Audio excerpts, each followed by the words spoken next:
নমস্কার, নির্মল আনন্দে সবাইকে সুস্বাগতম।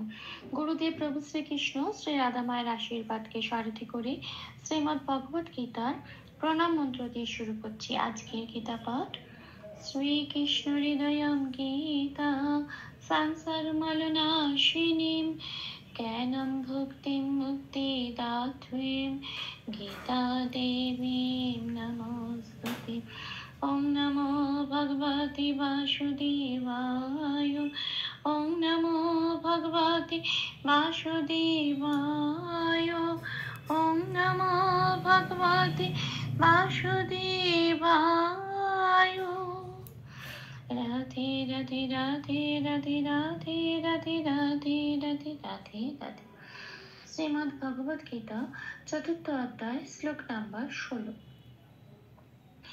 किं कर्म किम कर्मेति कवयोऽप्यत्र मोहिताः तत्ते कर्म प्रवक्ष्यामि यज्ञात्वा मोक्ष्यसे शुभात्।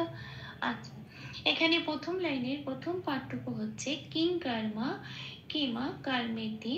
এটা আমি বাংলায় বললাম। এবার দেখি এটাকে কিভাবে সংস্কৃততে উচ্চারণ করব। একেবারে সংস্কৃত উচ্চারণের কাছাকাছি পৌঁছানো যায়, সেই জন্য বাংলা হরফে প্লাস প্লাস দিয়ে লিখে সাজিয়ে নেওয়া হয়েছে। কিছু কিছু জায়গায় লাল রঙের অক্ষর দেওয়া দেখা যাচ্ছে। যে যে অক্ষরগুলো লাল রং দেওয়া হয়েছে সেই অক্ষরগুলো চান্টিনে চলনের সময় উচ্চারিত হবে না, ঠিক তার উপরের ব্র্যাকেটে যে অক্ষরগুলো আছে সেগুলোই উচ্চারিত হবে। তো প্রথম লাইনের প্রথম পাঠটুকু সংস্কৃত উচ্চারণটা দেখে নেওয়া যাক। কিং, এখানে শব্দের শেষে অনুস্বার আছে। শব্দের শেষে অনুস্বার থাকলে 4 নম্বরে তালিকাভুক্ত করে দেওয়া আছে, সেটা ময় হসন্ত দিয়ে প্রতিস্থাপিত হয়ে যায়, হয়ে গিয়ে এটা হলো কিম। আচ্ছা, এইবারে আসি পরের শব্দে কর্ম। ময় রেপ আছে, 3 নম্বরে তালিকাভুক্ত করে দেওয়া আছে, বয়শূন্য রয় হসন্ত দিয়ে রেপটা প্রতিস্থাপিত হয়ে যায়। বয়শূন্য র মানে অর্ধ র, এটা কয়ের সাথে আগের অক্ষর কয়ের সাথে জুড়েই উচ্চারিত হতে পারবে, সেজন্য কর, আর মটা পূর্ণরূপে উচ্চারিত হবে ম, কর্ম। পরের শব্দে আসি কি ম। এখানে মটা পূর্ণরূপে উচ্চারিত হবে, কারণ কোনো ময়ের তলায় হসন্ত নেই। কি মা। আচ্ছা, কর্মেতিতে আবার ময় রেপ আছে, 3 নম্বরে তালিকাভুক্ত করে দেওয়া আছে। বয়শূন্য রয় হসন্ত দিয়ে সেটা প্রতিস্থাপিত হয়ে কয়ের সাথে জুড়ে উচ্চারিত হয় কর, আর ময় কারটা পড়ে থাকে, তিটাও যেমন আছে তেমন পড়ে থাকে। তাহলে হচ্ছে কিমা কার মেতি, এটাই শব্দের উচ্চারণ। তাহলে প্রথম লাইনে প্রথম পাঠে পুরো সংস্কৃত উচ্চারণটা কি পেলাম? কিম কর্মা কিমা কর্মেতি, এটা। আসি পরের পাঠে, কাবায় পাত্র মোহিতা, এখানে একটা বিসর্গ আছে। এবারে দেখি এটাকে কিভাবে সংস্কৃত দিয়ে উচ্চারণ করব। কাবায়ে বয় লাল দিয়েছি, তার কারণ 2 নম্বরে তালিকাভুক্ত করে দেওয়া আছে বয়ের উচ্চারণ ও প্লাস অ, মুখটা খুলে বলতে হয় ও, সেজন্য উপরে ব্র্যাকেটে ও প্লাস অ দেওয়া আছে। কাওয়া অন্তঃস্থয়ের কটা যেমন আছে তেমন, তারপরের অক্ষর হয়ের মতো দেখতে, মাত্রা নেই, এটাকে বলে অবগ্রহ। এর কাজ হচ্ছে আগের অক্ষরের সাথে যেটা থাকবে, যেমন এখানে অন্তঃস্থয় ওকার আছে, এই ওকারটাকে এক মাত্রা বাড়িয়ে দেওয়া। এখানে যেমন আমরা বলি নমস্তুতে বলে যে একটা নামো বলে যে টানটা দিই, ওখানে একটা অবগ্রহ আছে। ওই অবগ্রহের কাজই তাই কোনো একটা অক্ষরকে একটু জোর দিয়ে বলা, এমফাসিস করা। তাহলে কাওয়ায়ও, এটা হলো পয় জফলায় আবার লাল দিয়েছি, তার কারণ জফলার উচ্চারণ বোঝানোর জন্য। 1 নম্বরে তালিকাভুক্ত করে দেওয়া আছে অন্তঃস্থ জয়ের উচ্চারণ হর্ষই প্লাস অন্তঃস্থ। এবার এটাকে পয়ের সাথে পড়ে দিলে কি হবে? পয় হর্ষই অন্তঃস্থ পিয়, ঠিক এখানে উচ্চারণটা সংস্কৃততে সেটাই হবে। হ্যাঁ, আর তয়লাফলা ত্রটা যেমন আছে তেমন। তাহলে শব্দটা সংস্কৃত উচ্চারণ পেলাম কাওয়ায় পিয়াত্রা, এটা। এই কাওয়ায় ও বলে যে টানছি, ও বলে এই দুমাত্রা যে টানছি, সেখানে ওই অবগ্রহটা উচ্চারণ হয়ে যাচ্ছে। আলাদা করে দুটো মাত্রা বোঝা যায় না, একসাথে ও বলে দেবো, সেখানেই অবগ্রহটা উচ্চারিত হয়ে যাবে। আর সে পরের শব্দে মোহিতা একটা বিসর্গ আছে, মোটা হিটা তাটা যেমন আছে তেমন, বিসর্গটা শব্দের যে শুধু শেষে আছে তা নয়, এই শব্দটা কোথায় আছে দেখতে হবে। শব্দটা আছে পংক্তির শেষে। পংক্তির শেষে বিসর্গ থাকলে সেটা 5 নম্বরে তালিকাভুক্ত করে দেওয়া আছে, পূর্ণ হ দিয়ে প্রতিস্থাপিত হয়ে যায়। এবার পূর্ণ হ দিয়ে শুধু যে প্রতিস্থাপিত হয় তা নয়, আগের অক্ষর তয়ের সাথে যেটা থাকবে, এখানে যেমন তয় আকার আছে, তা সেই তয়কারের সাথে মিলিয়ে এখানে হবে হয় আকার, মহিতা হা। আচ্ছা, এটা হচ্ছে তাহলে সেকেন্ড পার্টে সংস্কৃত উচ্চারণটা কি পেলাম, কাবায় পিয়াত্র মহিতা হা। আসি পরের লাইনে, তাত্তে কর্ম প্রবক্ষ্যামি। এটা হচ্ছে আমার সেকেন্ড লাইনে প্রথম পার্টের বাংলা উচ্চারণ। এবার দেখি এটাকে কিভাবে সংস্কৃততে উচ্চারণ করব। তাত্তে তয় তয় একার আছে, একটা ত হসন্ত লাগিয়ে বার করে নেব, সেটা অর্ধ ত হবে, আগের তয়ের সাথে জুড়ে উচ্চারিত হবে ত, তয়কারটা পড়ে রইল তত্ত্বে। কর্মে ময়ের রেপ আছে, 3 নম্বরে তালিকাভুক্ত করে দেওয়া আছে, বয়সনরা হসন্ত দিয়ে প্রতিস্থাপিত হয়ে যাবে। তাহলে বয়সনরা হসন্ত মানে অর্ধরা, অর্ধরা যখন হবে তখন আগের অক্ষর কয়ের সাথে জড়িয়ে উচ্চারিত হতে পারবে। তাহলে কর্ম অটপূর্ণরূপে উচ্চারিত হলো কর্ম। প্রবক্ষ্যামিতে পয়লা ফলাটা যেমন আছে তেমন, বয়ের উচ্চারণ বোঝানোর জন্য ও প্লাস অ উপরে ব্র্যাকেটে দেওয়া আছে, বয়লাল দেওয়া আছে ওই জন্য, তাহলে হলো প্রব। আচ্ছা, এখানে ক্ষয় জফলা আকার আছে, ক্ষয় জফলা আকারে 6 নম্বরে তালিকাভুক্ত করে দেওয়া আছে। ক্ষয়কে ভাঙলে সংস্কৃততে পাওয়া যায় কয় হসন্ত প্লাস পেট কাটা মতন্য স।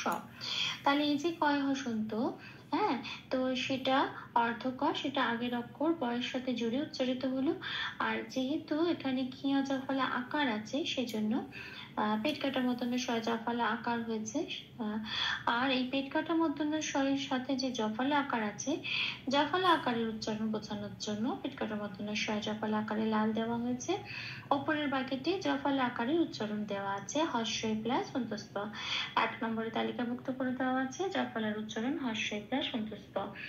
যেহেতু আকার আছে সেজন্য এখানে হর্ষই প্লাস অন্তস্থ আকার দেওয়া হলো উপরের ব্র্যাকেটে। এবার এটা পেট কাটা মূর্ধন্য ষয়ের সাথে পরিয়ে দিতে হবে, তাহলে কি হবে, পেট কাটা মূর্ধন্য ষয় হর্ষই অন্তস্থ আকার শিয়া।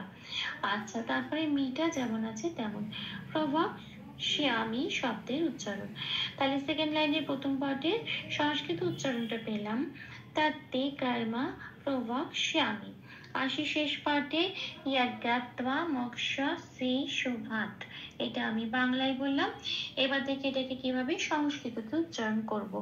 অন্তস্থ জয়ের উচ্চারণ হর্ষই প্লাস অন্তস্থ ইয়, গিয়া আর তোয়া হচ্ছে তয় বয় আকার। এইবার তয় বয় আকারে লাল দিয়েছি। অন্তস্থ জয়ের উচ্চারণটা 1 নম্বরে তালিকাভুক্ত করে দেওয়া আছে হর্ষই প্লাস অন্তস্থ, ঠিক যেমন আছে তেমন ওপরে ব্র্যাকেটে দেওয়া হলো, উচ্চারণটা হলো ইয়। গিয়াটা তো ওরম আছে, একটু ইয়া ভাষা হয় গিয়া। আর তোয়াতে তয় বয় আকারে লাল দিয়েছি কারণ বয় আকারের উচ্চারণ বোঝানোর জন্য। বয়ের উচ্চারণ ও প্লাস অ হলেও এখানে বয় আকার আছে, তাই উপরের ব্র্যাকেটে ও প্লাস আ দেওয়া হয়েছে। এইটা এবার তয়ের সাথে পড়ে দিতে হবে, তাহলে হবে তোয়া। তাহলে শব্দের উচ্চারণটা পেলাম ইয়াজ্ঞা তোয়া। আচ্ছা, তারপরে আসি পরের শব্দে মোক্ষা। আচ্ছা, এখানে কিয়ার উচ্চারণ আগেই আমরা দেখেছি, কয় হসন্ত প্লাস পেট কাটা মূর্ধন্য স, এটা পড়লে কিয়াকে ভাঙলে বেরোয় কয় হসন্ত প্লাস পেট কাটা মূর্ধন্য স। কয় হসন্ত মানে অর্ধ ক, আগের অক্ষর ময়কারের সাথে জুড়ে উচ্চারিত হলো, আর পেট কাটা মূর্ধন্য শয় জফল ওটা পড়ে রইল। জফলা উচ্চারণ বোঝানোর জন্য উপরে ব্র্যাকেটে দেওয়া আছে হর্ষই প্লাস অন্তস্থ, এটা পেট কাটা মূর্ধন্য শয়ের সাথে পড়িয়ে দিতে হবে, তাহলে হবে পেট কাটা মূর্ধন্য শয় হর্ষই অন্তস্থ সিয় মক্সিয়া। পরের অক্ষর যদি শয়ের কাছ থেকে যেমন আছে তেমন, শুধু মনে রাখতে হবে সংস্কৃততে শয়ের উচ্চারণ দন্ত শয়ের উচ্চারণ সারিগামা পায় যে সাটা বলা হয় সেটা, সেজন্য উচ্চারণটা হবে সে। তারপরের অক্ষর আছে অবগ্রহ, হ মাত্রা নেই কিন্তু হয় মতো দেখতে, সেজন্য অবগ্রহে লাল দিয়েছি। অবগ্রহের উচ্চারণটা কি হবে, ঠিক আগের অক্ষরে যেটা আছে, যদি শয়ের সাথে একার আছে তাই একারটাই হবে অবগ্রহের উচ্চারণ, সেটাকেই একমাত্রা বাড়িয়ে দিতে হবে, এটাই অবগ্রহের কাজ, সে বলে দিতে হবে ঠিক আগের মতো। আচ্ছা, এবার আসি পরের অক্ষরে সু, তারপরে আছে ভাত। এখানে খণ্ডত্ব আছে, খণ্ডত্ব থাকলে 7 নম্বরে তালিকাভুক্ত করে দেওয়া আছে, এটা তয় হসন্ত দিয়ে প্রতিস্থাপিত হয়ে যায়। আর শুধু তাই নয়, এটা যেহেতু একেবারে পংক্তির শেষ শব্দ, তাই একটু এটাকে অর্ধতয় হিসেবে উচ্চারণ করতে হবে, যাতে চান্টিং এর ছন্দের সাথে সাথে এটা মিলে যায় এবং শ্রুতি মধুর লাগে। হ্যাঁ, পুরো তো ভাত বলতে পারবো না, ভাতও বলতে পারবো না, পূর্ণতয় নয়, সেই জন্য ভাত তো এরম বলে একটু বলে ছেড়ে দিতে হবে, যাতে তয় হসন্তের সাথে যে তয়ের সাথে যে অটা আসে, অটা যেন না উচ্চারিত হয়। তাহলে হবে তাহলে শব্দটা সংস্কৃত উচ্চারণ কি পেলাম? মক্সিয়া সে, এই যে সে বলছে, এখানে অবক্রটা উচ্চারণ হয়ে যাচ্ছে, সে কে এক মাত্রা বাড়িয়ে যেটা বলছি সে, কিন্তু একসাথে বলে দেবো সে, সে সে সু ভাত, এরকম। হ্যাঁ, তাহলে পুরো শেষ পাঠে সংস্কৃত উচ্চারণটা কি পেলাম? ইয়াজ্ঞাত্বা মক্সিয়া সে সু ভাত, এটা। আর সে ভুল দুটি ক্ষমা করে দেবেন। চান্টিং এর চলনের সুবিধার জন্য, অনুশীলনের সুবিধার জন্য 3 বার করে চান্ট করে দেবার চেষ্টা করলাম। কিম কর্ম কিম কর্মেতি কবয়োऽপ্যত্র মোহিতাঃ তত্তে কর্ম প্রবক্ষ্যামি यज्ञात्वा मक्ष्यसे शुभात्। किं कर्म किम कर्मेति कवयोऽप्यत्र मोहिताः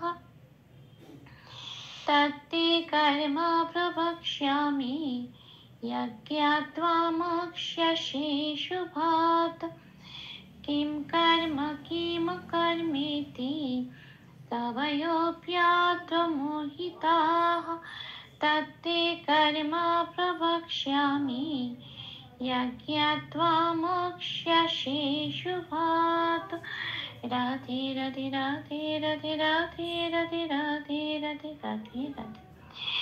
तप्त कांचन गौरांगीं राधे वृंदावनेश्वरी विश्वभानुसुते देवी तां प्रणमामि हरे प्रिय। প্রভু ও শ্রী রাধামায়ের কৃপা দৃষ্টি আমাদের সবার উপর বর্ষিত হোক। ধন্যবাদ। আপনাদের উৎসাহই আমার অনুপ্রেরণা। আমার সকল ভুল ত্রুটির ক্ষমা প্রার্থনা প্রভু চরণে অর্পণ করলাম। ওম কৃষ্ণায় বাসুদেবায় হরয়ে পরমাত্মনে প্রণতক্লেশনাশায় গোবিন্দায় নমো নমঃ। ওম শ্রী কৃষ্ণার্পণমস্তু। জয় শ্রী কৃষ্ণ।